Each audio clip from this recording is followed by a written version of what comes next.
So, what is JSNP 4's rule number 1 when you hear about a plane crash? You know what rule number 1 is. JSNP 4 has been over this before, and it's time to go over it again.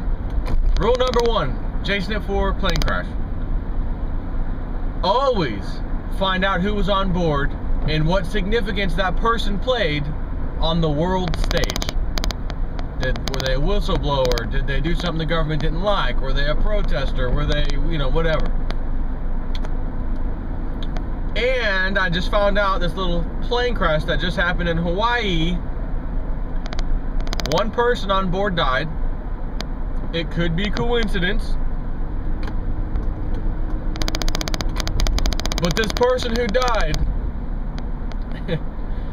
just so happens, sheer chance, to have been the person solely responsible in Hawaii for the release of Barack Obama's alleged birth certificate, which they said they put on the White House. Now, let's try to get better so it's not tapping on my window.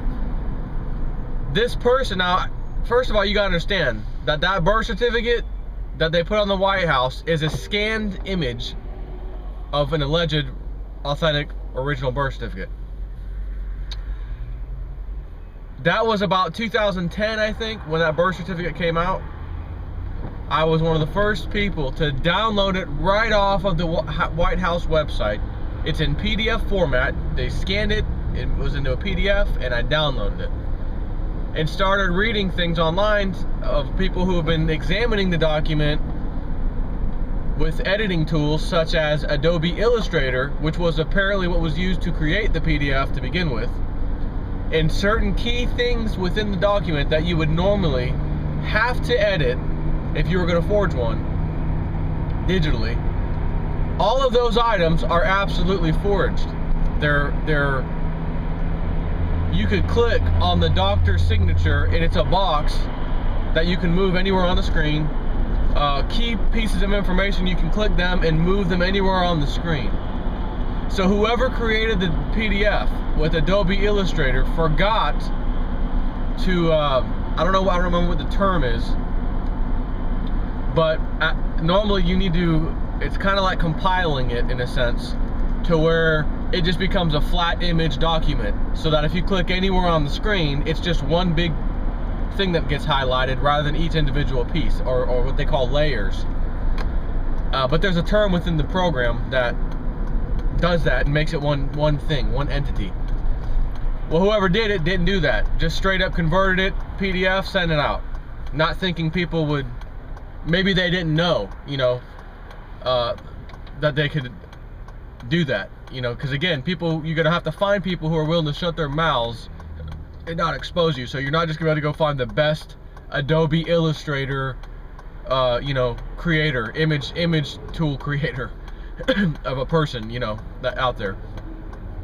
So keep this. I'm giving you this because I did at least 2 or 3 videos on the birth certificate where I actually show you on my screen. Now, at that time, I had a camera sitting in my lap, focused on my laptop screen that I had at the time.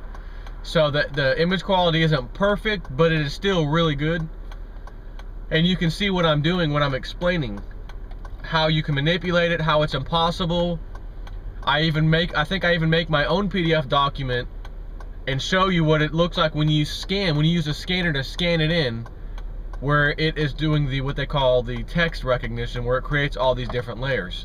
When you do that, there's a bunch of different layers of things that don't even need to be a layer. It just, because it's all computerized, it doesn't know, it's just scanning it in. That's my proof that you can't scan in a document with text recognition turned on and have it do the exact layers that Barack Obama's birth certificate was showing, because it only had like 9 or 10 layers.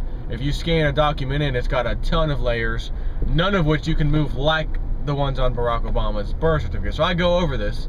If you're curious and wanting to watch them, just type in YouTube, JSNP 4 Obama birth certificate. I think one of them was titled like absolute proof you know, it's a fraud or absolute proof something or another. But if you want to watch it, that's what you can search for on YouTube. So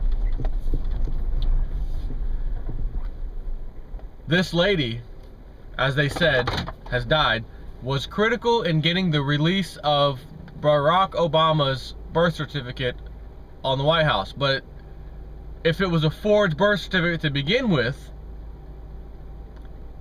that means that they never sent him a real birth certificate that showed the information it needed to show, which anyone would have gotten in 1962 or 69 or whatever it was. 61 he was born in, 1961 I believe. So in other words, she knows too much. She knows it was fraud. She knows that there's no way because they don't have it.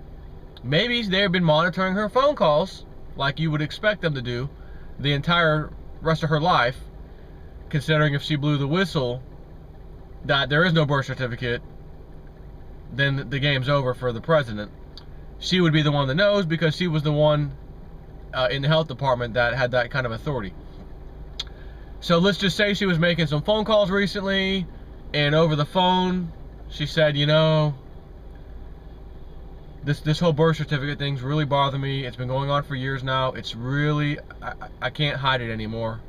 The American people need to know. Maybe she's seen enough things that he's been doing, saying, I don't like, why is he doing that? Why did we pass Obamacare? Why is he passing the NDAA, National Defense Security Act, Authorization Act, that allows indefinite detentions of Americans? Why is the Department of Homeland Security, which works under the president, buying 2 billion rounds of ammunition? You know, maybe these kind of thoughts were going through her head and saying, you know, I don't think this guy, this president, is what I originally hoped and thought he was, which is why I was willing to go with the plan of just not exposing it as being a fraud, the birth certificate, because it doesn't exist in Hawaii.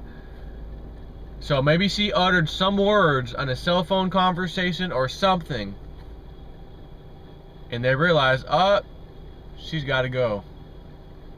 What's the favorite method? Plane crash. Act of God.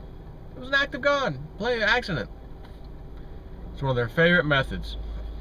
So again, JSNIP 4, rule number 1 of plane crash, always find out who's on board.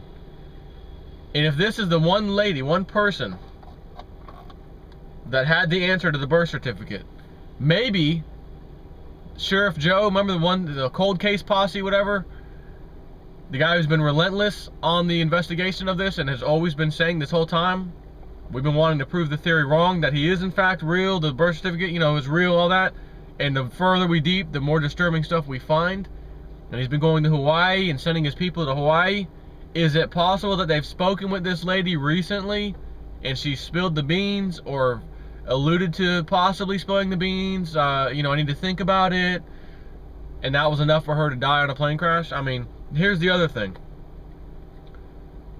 There were other people on board the plane crash who did not die. As a matter of fact, I believe this particular lady was the only one. How that's possible, I cannot sit here and say. But again, if I take my emotions, my regular thinking out of the picture for a second, that would normally say this is just a pure accident, and say if I was a computer and I had to do the statistics of important people that could ruin an entire country, and how many thousands of airplane flights are happening per day, and how many hundreds of people per airplane, you know, a couple hundred, 150, 200 people are on an airplane going every day, and you add those numbers up and then say at any given day that many going out, you know, flying, none crash most of the time, you know what I mean? So it's rare when an airplane crashes. As I say, you have a better chance of getting in a crash in your car. So they are rare. So you have to put that into the statistics and then say what's the chance of the single person dying on board of one of these crashes when they do happen, which are irregular to begin with. And this particular person has the ability to ruin an entire country based off of some words she might say, such as, there's no birth certificate, it's a fraud. When you add that into the equation, you have to take out your regular human emotional thinking out of the picture and say, the statistical number, which I don't have, but just knowing the thousands of planes, the hundreds of people per plane, the rare chances that planes crash, and then the one person dying that's of pretty big importance on the world scene because she's attached to the fraudulent birth certificate, so to speak, that would tell me that the statistics are probably mind-blowing for that to happen, and yet it just happened. How it happened, was it a pure coincidence? By chance, that 1 in a million, whatever, 2 million, quadrillion chance? It could have been. But when you have a group of people who are able to get funding to private corporations that work on what they call black projects, which use immense amount of funding to create things such as technology mostly that the rest of the world doesn't even know about, much less couldn't even fathom that something that can do whatever it can do even exists. It's pretty easy for the person or people who have that technology to pull one over on the rest of the people who would never suspect it. For example, Hurricane Sandy, right? Did this weird, crazy curveball into New York City. Just so happened to flood probably the most important building in the entire country. Not the White House, not the Congress, not Washington, D.C. A building on address number 55 Water Street, known as the Seed & Co. group. Let me turn that back on. Seed & Co. And that is a subsidiary of another company that I can't remember the name. But whenever a stock is purchased in a company, there's what they call, I think, street name and then your personal name. It was a while since I did this video, so bear with me if I'm trying to remember. But whenever you get a stock, it's automatically put in the street name or the fictitious name known as Seed & Company. Who's gonna hold your stocks for you unbeknownst to you? Unless at the time that you acquire the stocks, you explicitly state, I want these stocks in my name and given to me. Otherwise, they're going to the street name, Seed & Company, etc. So they had at their disposal somewhere around 35 trillion, more than twice our national debt, $35 trillion worth of stocks and such things, securities, located in the basement, so to speak, of this building, highly secure, that when that Hurricane Sandy hit, somehow flooded it and caused some damage to documents, which are currently unknown at this time, how bad the damage was, and specifically what documents got damaged, and what role that's going to play in the future when the whole stock market collapses. And people maybe wanting to file lawsuits and investigate and do this, and then they're going to be told you can't because it doesn't exist. It was wiped out in Hurricane Sandy. So that example is one example.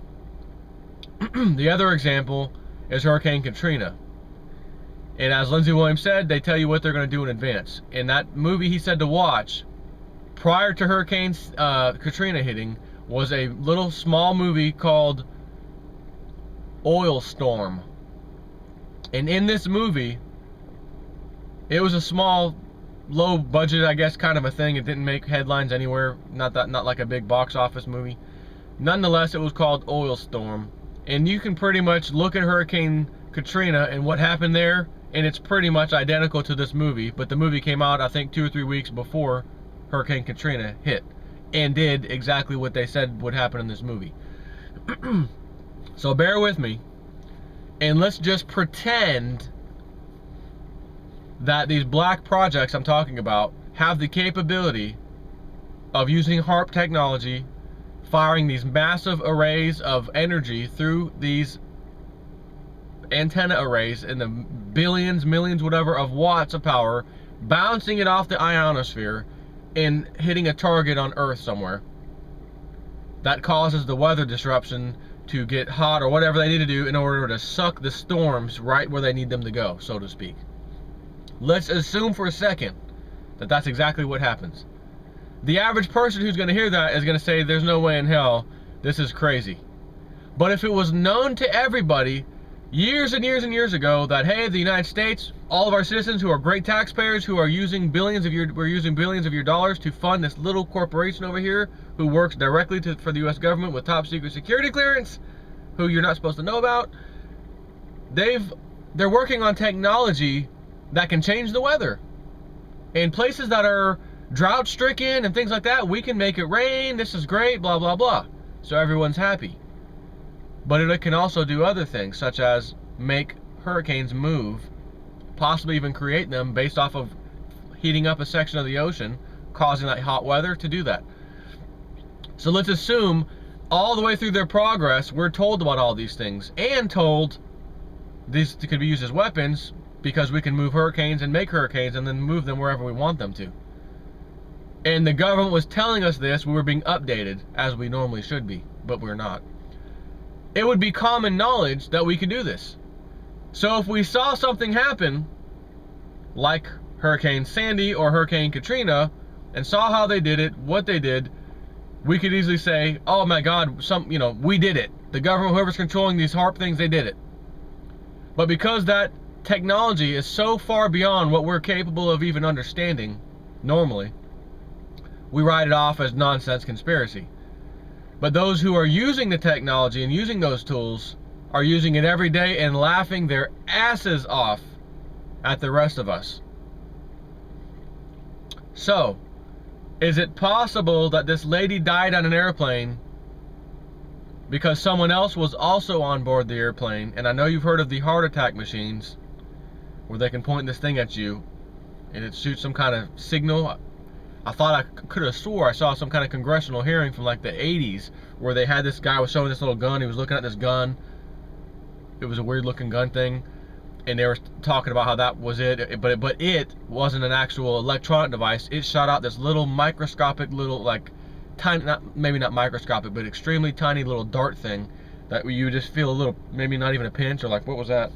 Kind of rub your, what was that? And it just nailed you and put this stuff in your body and killed you through a heart attack. They do an investigation, autopsy, heart attack, no, nothing to see here. So, is it possible that something like that was used on board to kill the lady while the plane had this little plane crash that no one else died on? And they had to make it look like it was going to be just a mediocre plane crash. But, unfortunately, this one lady is the only one who died. Don't know. That's for you to decide. Take care.